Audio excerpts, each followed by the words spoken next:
Hey, this is Tilda Muschetti, Altitude Syndication Founders Club. I'm actually outside of my kid's karate class today.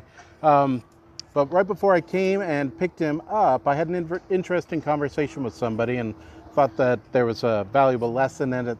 Thought I'd bring it to you. So he had asked if whether doing pools was really the same thing as syndicating. And then he also asked if doing debt was the same thing, can we do it with debt, the same thing that we're doing with equity? And the answer to that is yes and yes. So doing a pool is basically the same thing as syndicating a single property, right? So you can either syndicate one property, or you can do what we call a blind pool and basically put it out into the marketplace and say, look, I know what I'm doing, this is what I'm looking for, I'm doing these kinds of investments, and if you'd like to come along, then you can invest in this. And we're going to invest our money in this kind of projects, and you'll get this kind of return based on our experience.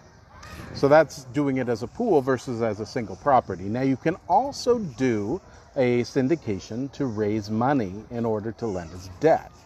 So just because you're putting money into a property for, say, you're raising money to put it into an office building, you can also raise money to either put it into a pool or into a specific property as debt. So you can actually be a hard money lender yourself, raise money for that. Of course, you'll have to do all of the lending documents and things like that, which goes along with it.